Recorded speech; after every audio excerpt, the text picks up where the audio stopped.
नमस्कार मित्रांनो, मी हेमंत देसाई, हेमंत देसाई ऑफिशियल या माझ्या यूट्यूब चॅनलमध्ये आपलं मनापासून स्वागत. मित्रांनो, महानगरपालिकांच्या निवडणुकांचे निकाल हाती आलेत. त्याच्यावर भरपूर चर्चा झाली आहे, सुरू आहे. मी देखील काही टेलिव्हिजन चॅनल्सवरती होतो, काही वेब पोर्टल्सवरती होतो, त्यावरती लेखनही केलं आणि भरपूर चर्चा 30 चर्चा झाली आहे. त्यापैकी घासून गुळगुळीत झालेले मुद्दे वगळून आपल्याला काही बोलायचं आहे. माझं असं म्हणणं आहे की आता निकाल लागल्यानंतर पुन्हा काही जुन्या गोष्टी तशाच्या तशा उकरून काढण्याची गरज नाहीये.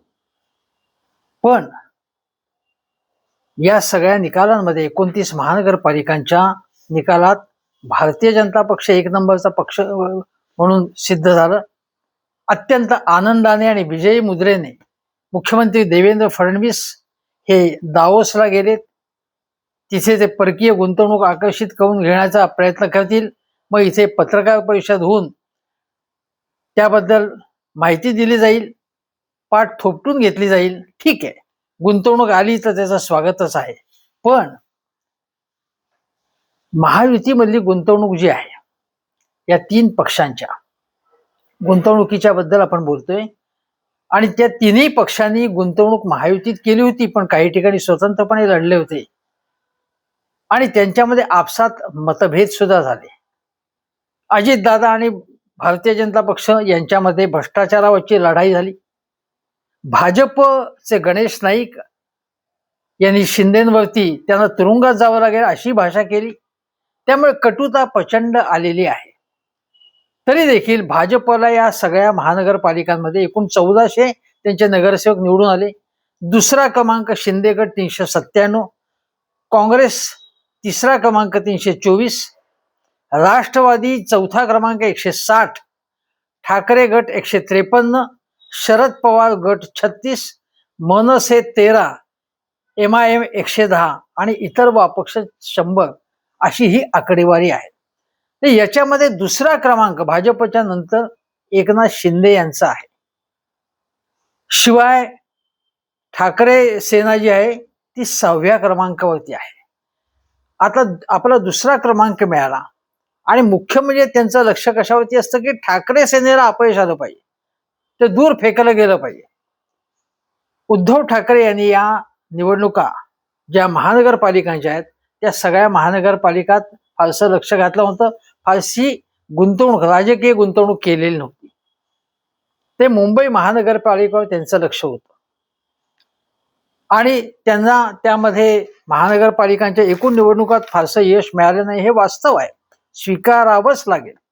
त्याबद्दल आत्मपरीक्षणही करावं लागेल. उद्धव ठाकरे यांना महाराष्ट्र नवनिर्माण सेनेला यात काहीही शंका नाही.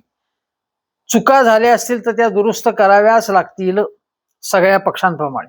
पण आता एवढा दुसरा क्रमांक मिळालाय आणि काही ठिकाणी सत्तेवर बसण्याची शक्यता आहे. तरी देखील एकनाथ शिंदे जे उपमुख्यमंत्री आहेत त्यांच्या चेहऱ्यावरती हास्य का नाही, थोडा आनंद का नाही, ते अस्वस्थ का वाटतं? म्हणजे इतकं यश मिळाल्यानंतर दुसऱ्या क्रमांकाचा तर पक्ष आहे, मग आनंद साजरा करा ना तुम्ही. तेवढा आनंद ते साजरा करताना दिसत नाही. याचं कारण काय? तर याचं कारण असं आहे की मुंबई महानगरपालिकेमध्ये उद्धव ठाकरे हा पक्ष दिसेनासा होईल असं जे भारतीय जनता पक्षाने एकनाथ शिंदे गट म्हणत होता तसं काही घडलं नाही. सर्व प्रकारची अतिशय ऍडव्हर्स सिच्युएशन असताना सगळे नगरसेवक फोडून घेतले जात असताना पैसे वाटतायत. महायुतीतले अनेक पक्ष पैसे देऊन माणसं फोडतायत, कार्यकर्ते फोडतायत, वेगवेगळ्या प्रकारचं भय दाखवलं जात आहे. मतदान केंद्रामध्ये टगेगिरी केली जाते आहे. असं असून देखील उद्धव ठाकरे यांना यश मिळालं. मनसेला तेवढं यश मिळालं नसलं तरी मनसेमुळे उद्धव ठाकरे यांच्या यशात मनसेचाही वाटा आहे, हे आपण लक्षात घेतलं पाहिजे. आता एवढं झालं की ठाकरे सेनेला मुंबईपुरतंच त्यातल्या त्यात सीमेत ठेवण्यात आलं. मुंबईत त्यांना यश मिळालं, बाहेर यश मिळालं नाही. यात तुम्ही समाधान मानलं पाहिजे एकनाथ शिंदेनी, पण एकनाथ शिंदे हे समाधानी नाहीयेत. एकनाथ शिंदेना सतत काही ना काही हवं असतं.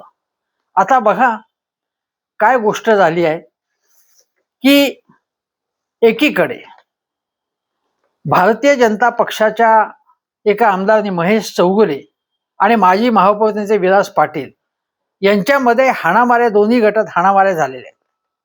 भाजपमध्येच बाहेरून आलेल्या लोकांमुळे जी गर्दी झाली आणि निष्ठावंतांवरती अन्याय होतो आहे. एकूण ज्या प्रकारचं भारतीय राजकारण करते म्हणून नागपूरचे माजी महापौर आणि विधान परिषदेतले भाजपचे आमदार संदीप जोशी यांनी राजकीय राजकारण संन्यास घेतलेला आहे. म्हणजे भाजपमध्ये सुद्धा काही आलबेले अशातला भाग नाही. पण एकनाथ शिंदेना मात्र मुंबईमध्ये 28-29 त्यांचे नगरसेवक त्यांचे निवडून आले आहेत, तरी देखील त्यांना एका हॉटेलमध्ये ठेवावं लागतं. यापैकी काही जण फुटतील का?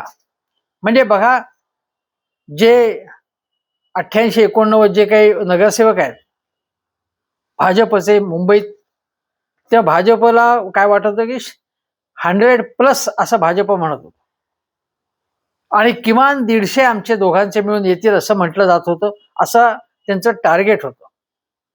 पण भाजप आणि शिंदे सेना मिळून बहुमत होत आहे, पण 150चा आकडा काही गाठला जात नाहीये. आणि भाजपला शिंदे सेनेचा पाठिंबा हवाच आहे, कारण ते महायुतीत आहेत. पण शिंदे सेना 2.5 वर्ष महापौर पदाचा आग्रह धरत आहेत. दुसरी गोष्ट म्हणजे त्यांना स्थायी समिती हवी आहे.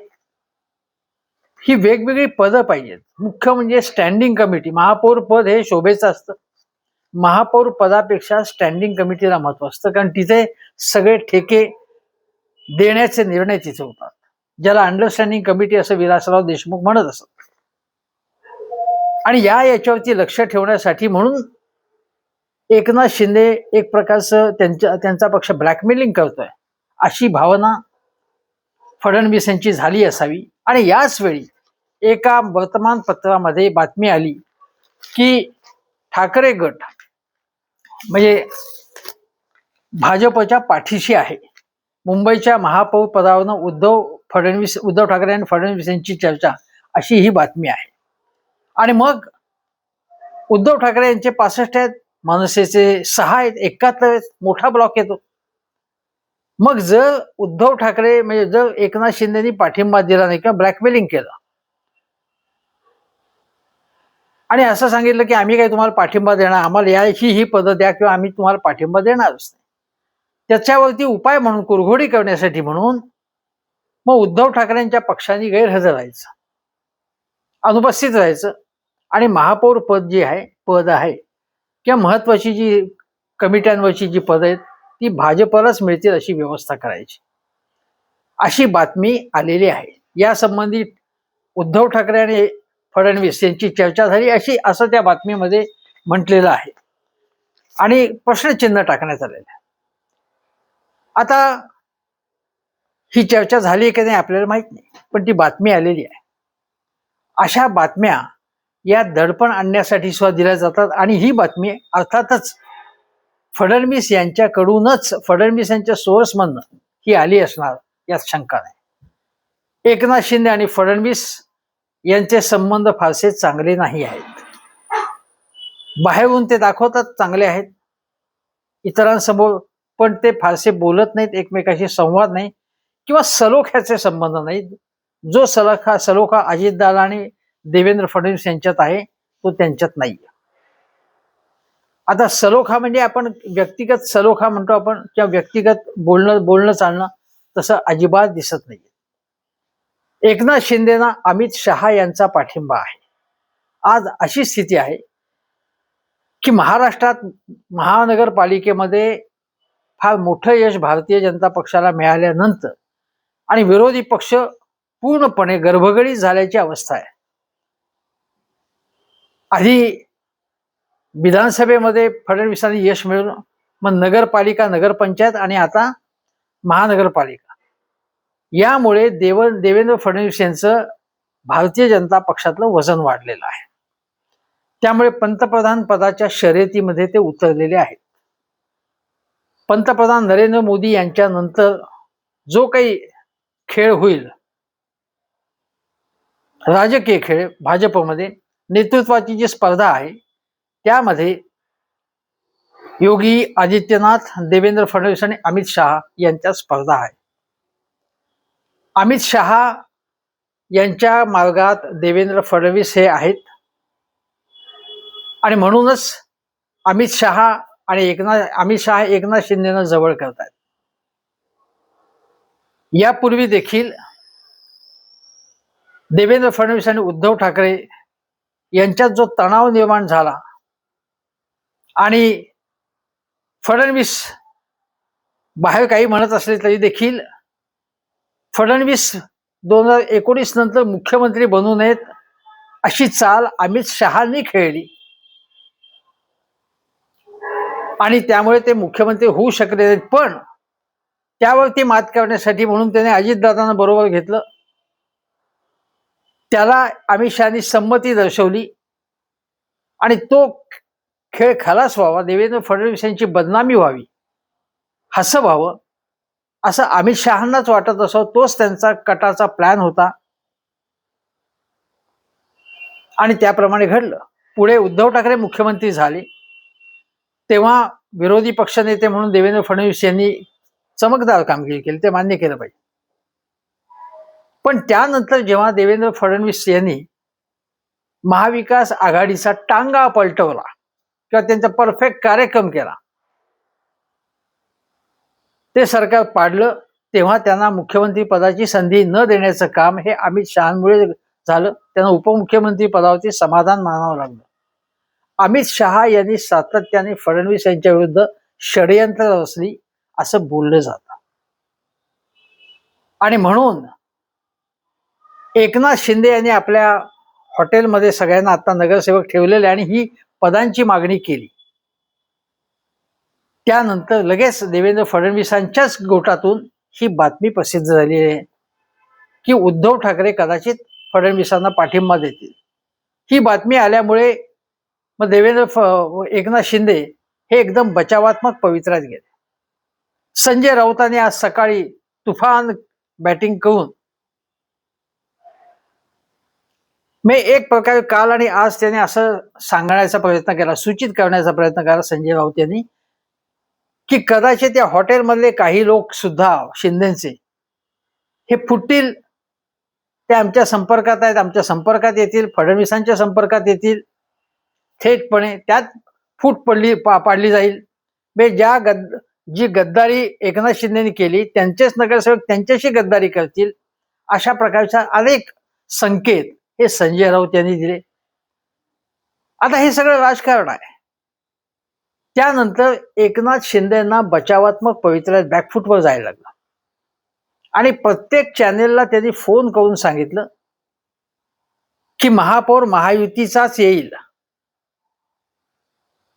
याचा अर्थ काय की आता ठीक आहे, आमची मागणी आहे की अशी महापौर पद हवंय वगैरे, पण आम्ही जे काही अटी घातल्या जातील, आम्ही काही फारशा अटी न घालता ज्या काही भाजप म्हणेल ते मान्य करू, असे संकेत एकनाथ शिंदेने दिले.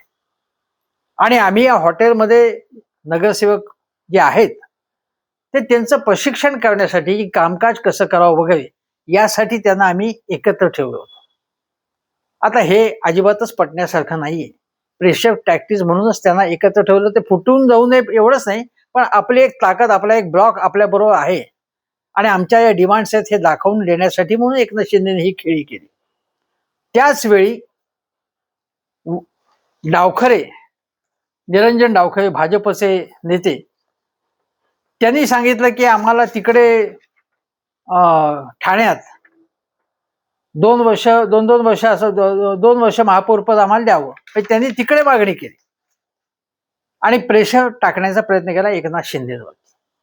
आता लक्षात घ्या तुम्ही की एकनाथ शिंदे जरी कितीही उड्या मारत असले, तुम्हाला आठवत असेल ते अमित शहाच्या बळावरतीच. उदाहरण सांगतो की ज्यावेळी त्यांच्या काही मागण्या होत्या तेव्हा त्यांनी त्यांच्या मंत्र्यांनी कॅबिनेटवरती बहिष्कार टाकला आणि मग लगेच केंद्रीय गृहमंत्री अमित शहा यांनी, संजय राऊत म्हटलं ते एकनाथ शिंदेच्या पक्षाचे प्रमुख तेच आहेत अमित शहा, त्यांना भेटले. अमित शहानी त्यांना अपॉइंटमेंट दिली लगेच. किंवा ज्यावेळी भारतीय जनता पक्षाचे लोक म्हणत होते की महायुतीमध्ये आपण स्वतंत्रपणे काही ठिकाणी लढू, असं भाजपची मागणी होती, तेव्हा अमित शहानी त्यांना सांगितलं फडणवीसांना की नाही महायुतीतच बहुसंख्य ठिकाणी तुम्ही लढा. प्रत्यक्षात तसं घडलंही नाही. पण अमित शहाचा धावा करणं ही एकनाथ शिंदेची पद्धत आहे. आणि एकनाथ शिंदे जेव्हा दडपण आणण्याचा प्रयत्न करतात, आपल्या गावी जातात, कॅबिनेटवरती बहिष्कार टाकतात, कधी काही कॅबिनेटला जात नाहीत, त्यांचे मंत्री जात नाहीत. पण प्रत्येक वेळी फडणवीस त्यांची प्रत्येक मागणी मान्य करतात असं नाही. उलट एकनाथ शिंदे यांच्या काही निर्णयांना स्थगिती देण्यात आली. त्याचप्रमाणे काही बिल्डर्सची जी धन करण्यात आली, ते निर्णय हे फिरवण्याचं काम सुद्धा फडणवीस करत आहेत. एकनाथ शिंदेनी जे निर्णय घेतले त्याच्या विरोधात, म्हणजे बिल्डर्सची धन करण्याचे जे निर्णय झाले त्याच्या विरोधातले निर्णय आता ते पूर्णपणे खारिज करण्याचे, रद्द करण्याचे निर्णय आता घेतले जात आहेत. म्हणजे एकनाथ शिंदेच्या विरोधात सर्व प्रकारचे काम केले जाते, हे आपण लक्षात घ्या. म्हणजे मुंबईमध्ये उद्धव ठाकरे आणि फडणवीस एकत्र येणार अशी बातमी पेरण्यात आली असेल किंवा सोडण्यात आली असेल. त्याचप्रमाणे चंद्रपूरमध्ये सुद्धा भाजपने ठाकरेंना महापौर पदाचा प्रस्ताव दिला अशी ही बातमी आलेली आहे. या प्रेशर टॅक्टिक्स असतात, हे लक्षात घ्या. एकनाथ शिंदे दुसरी एक गोष्ट लक्षात घेतली पाहिजे की बघा 34 ठिकाणी म्हणजे जी 50 जागांवर, म्हणजे एक मान्य केलं पाहिजे की 50 जागांवर शिंदे सेना हे दुसऱ्या स्थानावरती आहे मुंबईत. पण ज्या ठिकाणी ठाकरे आणि एकनाथ शिंदे यांच्या उमेदवारांची लढत झाली मुंबईत, 34 ठिकाणी उद्धव यांचा पक्ष पुढे आहे, त्यांचे नगरसेवक पुढे जिंकले ते, आणि फक्त 10 ठिकाणी एकनाथ शिंदेचे उमेदवार यशस्वी झाले. म्हणजे मुंबईमध्ये विशेषतः आणि गिरण गावात मराठी बहुल भागात अजूनही उद्धव ठाकरे यांचाच दबदबा आहे, हे सिद्ध झालेलं आहे. आणि एक लक्षात घ्या की एकनाथ शिंदेकडे भरपूर पैसे त्यांना त्यांच्या उमेदवारांनी दिले. त्या उमेदवारांनी पैसे भरपूर वाटले, अनेक वस्तू भेट म्हणून दिल्या नागरिकांना.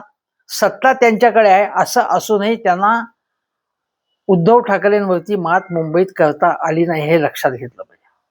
दुसरी गोष्ट अशी की बघा उद्धव ठाकरेंचे 84 सदस्य मुंबईत होते यापूर्वीच्या महानगरपालिकेत. 6 मनसेचे, म्हणजे एकूण 90 त्यांचे झाले. मनसेचे 6 त्यावेळी होते, ते पुढे ठाकरेंबरोबर आले हे कबूल आहे, पण 90 होते. तेवढ्या जागा एकनाथ शिंदेना भाजपने दिल्या. आता जे उद्धव सेनेमधनं शिंदे सेनेमध्ये अनेकांना फोडण्यात आले, एकनाथ शिंदेने फोडलं. त्या 54 पैकी जे फोडले, 54 पैकी त्यापैकी 21 जणांना उमेदवारी दिली शिंदेने. त्यातले फक्त 9 विजयी झाले, हे लक्षात घ्या. जे नगरसेवक फोडले आणि त्याच्या बदल्यात भरपूर जागा पदरात पाडून घेतल्या भाजपकडनं महायुतीत शिंदेने, त्या 21 पैकी जे फोडलेले होते ठाकरे सेनेचे फक्त 9 विजयी झाले. 12 माजी नगरसेवकांचे जे नातेवाईक होते त्यातले 3 पराभूत झाले. म्हणजे बघा फोडाफोडी करण्याला फारसं यश येतच असं नाही. आता अजून एक गोष्ट की 90 जागा मिळाल्या शिंदे सेनेला आता मुंबईत, 29 त्यांच्या आल्या. उद्धव ठाकरेंच्याकडून फोडाफोडी करून ज्यांना अनेक जणांना खेचलं त्यापैकी अनेक जण पराभूत झाले. लोकांना आवडत नाही अशा प्रकारचं गद्दारी करणं असेल किंवा काही आमिष दाखवून ज्यांना फोडलेलं असतं त्यांचा विजय होत नाही हे लक्षात घ्या. राष्ट्रवादीचे अनेक लोक नेत्यांना फोडलं होतं 2019 मध्ये फडणवीसांनी. त्यापैकी अनेक जण दिग्गज देखील पराभूत झाले होते हे लक्षात घ्या. उद्धव ठाकरेंनी 163 ठिकाणी उमेदवार उभे केले, 65 आले. मनसेने 52 ठिकाणी उभे केले, मुंबईत 6 ठिकाणी त्यांचा विजय झाला. पण उद्धव ठाकरे असं म्हणाले की आमची सत्ता नाही आली मुंबईमध्ये, कबूल आहे, आणि ते आहे ते त्या प्रमाणात यशस्वी झालेले नाहीत, हे मान्यच आहे. पण जमिनीवरील कार्यकर्ता आमच्याकडे, असं उद्धव ठाकरे म्हणाले. बघा, मुंबईमध्ये इतकी फोडाफोडी करून, इतके पैसे वाटप करून देखील उद्धव ठाकरे यांच्या पक्षाचा निपात करण्याचं जे यश, जे एम होतं, जे ध्येय होतं शिंदे सेनेचं किंवा भाजपचं, त्यात त्यांना यश आलेलं नाहीये. आणि एवढा विजय भाजपचा होऊन देखील किंवा महायुतीचा होऊन देखील मुंबईमध्ये जल्लोष तुम्हाला दिसला नाही. कुठेही असा प्रचंड मोठ्या मिरवणुका, प्रचंड जल्लोष असा झाला नाही, हे लक्षात घ्या. ठिकठिकाणी फटाके वाजतायत असं झालं नाही. लोकांना हे जे काही चाललेलं आहे फोडाफोड आणि मराठी माणसाच्या विरोधातलं राजकारण मुंबईतलं, हे सगळ्या लोकांना आवडलेलं नाही, हे लक्षात घ्या. आता प्रवीण दरेकरांनी भले उत्तर भारतीयांचे आभार मानले असतील, कारण उत्तर भारतीयांनी त्यांना तिकडे निवडून दिले, त्यांच्या उमेदवारांना तिकडे निवडून दिलेले. पण किंवा आता मुंबईत बिहार भवन उभारलं जात आहे, पण तरी देखील मराठी माणसाला वाटते की नाही नाही, ठाकरेंचा पक्ष हा आपला आहे, एकनाथ शिंदेचा पक्ष हा आपला नाहीये. आता हे मी सांगितल्यानंतर पुन्हा सांगतो की एकनाथ शिंदे यांना दुसऱ्या नंबरचं स्थान मिळालं महाराष्ट्रात, पण मुंबईमध्ये त्यांना लोकांनी स्वीकारलं नाही, पुण्यामध्ये स्वीकारलं नाही. MMR रिजन मध्ये त्यांचा ठसा आहे. हे कल्याण डोंबिवली असो, ठाण्यामध्ये असो, नवी मुंबईचं त्यांना यश आहे. यश मिळालेलं आहे असं मी बिलकुल म्हणत नाही. त्यांना यश मिळालेलं आहे काही ठिकाणी, म्हणजे विशेषतः म्हणजे उल्हासनगर असेल, ठाणे असेल, कल्याण डोंबिवली असेल, या भागात म्हणजे मुंबई आणि आसपासच्या ठिकाणी त्यांना यश मिळालेलं आहे. पण तरी देखील ते समाधानी आहेत. बघा, कल्याण डोंबिवली 54, ठाण्यात 75, नवी मुंबई 42, उल्हासनगर 36, नाशिक 26, जळगाव मला वाटतं जळगावचा आकडा 22, इथे त्यांना यश मिळाले. नगरपालिका निवडणुकीत 37 त्यांचे नगराध्यक्ष आहेत.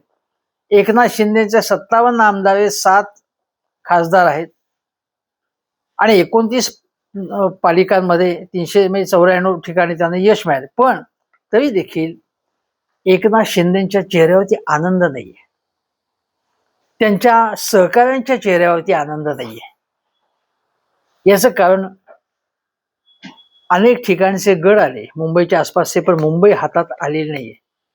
आणि हातात येणं म्हणजे आपले जास्त यायला पाहिजे. बघा, जर उद्धव ठाकरेंची 25 वर्षाची सत्ता मुंबईत होती आणि जर एकनाथ शिंदेना वाटले की आपलीच असली शिवसेना आहे, कारण चिन्ह आणि नाव आपल्याकडे आहे, शिवसेना नाव आलेलं आहे, चिन्ह मिळालेलं आहे, निवडणूक आयोगाने मान्यता दिलेली आहे तुम्हाला, तुमच्याच राहुल नार्वेकर विधानसभा अध्यक्षांनी तुमच्या बाजूनी कौल दिलेले आहे. असं असताना देखील मुंबईमध्ये उद्धव ठाकरेंच्या पेक्षा जास्त नगरसेवक आपल्याला निवडून आणता आलेले नाहीत. म्हणजे काय, जर तुमची असली शिवसेना असेल तर ज्या ठिकाणी शिवसेनेचा जन्म झाला त्या ठिकाणी तुम्हाला यश मिळालं पाहिजे, ते मिळालेलं नाही तुम्हाला. आणि म्हणून तो आनंद त्यांच्या चेहऱ्यावर दिसत नाही. आणि एक लक्षात घ्या तुम्ही, देवेंद्र फडणवीस आणि एकनाथ शिंदे यांच्यामध्ये ज्याप्रमाणे तुम्हाला आठवत असेल की देवेंद्र फडणवीस मुख्यमंत्री झाले 2014 मध्ये, बहुमत नव्हतं, शिवसेना म्हणजे सगळ्यांनी स्वतंत्र निवडणुका लढवल्या होत्या 2014 मध्ये, त्यावेळी सुद्धा स्वतंत्रपणे निवडणुका लढवून उद्धव ठाकरेंनी चांगलं यश मिळवलं होतं. 66, 65, 66 जागा मिळवल्या होत्या विधानसभेत. पण स्वतंत्र निवडणुका लढवल्यामुळे ते काही सत्तेत गेले नाहीत. राष्ट्रवादींनी पाठिंबा दिल्यामुळे ते सरकार तरलं. हा महाराष्ट्राचा इतिहास आहे. राष्ट्रवादींनी पाठिंबा दिला, नाहीतर ते सरकार टिकलं असतं का? त्यानंतर मग शिवसेना सरकारमध्ये गेली. सरकारमध्ये गेलंच पाहिजे, आपण जायलाच पाहिजे असं एकनाथ शिंदेचं तेव्हा मत होतं. ते तेव्हा विरोधी पक्षनेते होते. पण विरोधी पक्षनेते बनण्यामध्ये त्यांना रस नव्हता. लक्षात घ्या, अजितदादा विरोधी पक्षनेते होते, त्यांनाही रस नव्हता. हे दोघंही नेते विरोधी नेते म्हणून अयशस्वी ठरले पूर्णपणे. उलट कारण त्यांचं सत्तेच राजकारण त्यांनी केलं. 2014 ते 19 उद्धव ठाकरे यांच्याच आशीर्वादाने ते मंत्री झाले.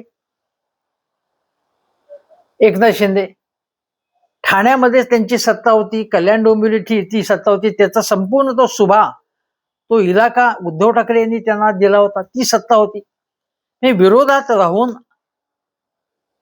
जोरदारपणे सत्ताधाऱ्यांवर अंगावर घेणं हा एकनाथ शिंदेचा स्वभाव नाहीये, अजितदादांचा स्वभाव नाहीये, तो उद्धव ठाकरेंचा स्वभाव आहे, तो राज ठाकरेंचा स्वभाव आहे. शरद पवार यांनी सुद्धा काही काळ विरोधात असताना 80 ते 86 काम केलं होतं, तेव्हा ते प्रभावी होते. छगन भुजबळ, ते दोघच जण आमदार असताना छगन भुजबळ असा किल्ला लढवत होते विरोधी नेता म्हणून विधिमंडळात, की ज्याचं नाव ते. विरोधात असण्यासाठी जी एक आक्रमकता किंवा जी एक झुंजार वृत्ती लागते, जिद्द लागते, स्वतःकडे काहीही नसताना आपल्या समर्थकांना एक आधार आणि विश्वास द्यायचा, हे लागतं.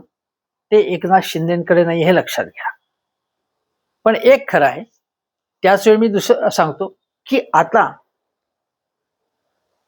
एकनाथ शिंदेची अस्वस्थता लपलेली नाहीये, पण त्यांना जे काही दिलं जाईल त्यात समाधान मानावं लागेल. मुंबईमध्ये त्यांना जे काही एखादी कमिटी दिलेली त्यामध्ये समाधान मानायला लागेल. 2.5 वर्ष महापौरपद, स्थायी समिती असं काही मिळेल असं मला वाटत नाही. काहीतरी एखादी कमिटी मिळेल यात शंका नाही. पण ताणून बघायचं आणि आपल्याला काय मिळतं ते बघायचं, हे ते करतायत.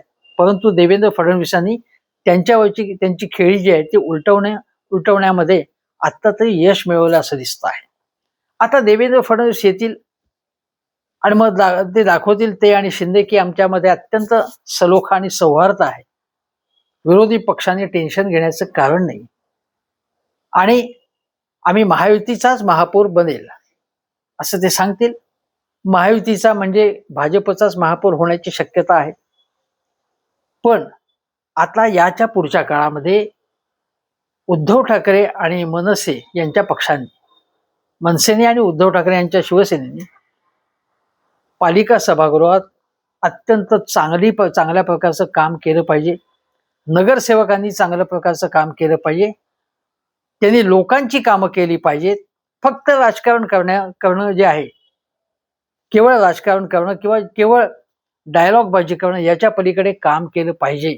आणि ते काम करतील अशी आपण अपेक्षा करूया आणि इथेच थांबूया.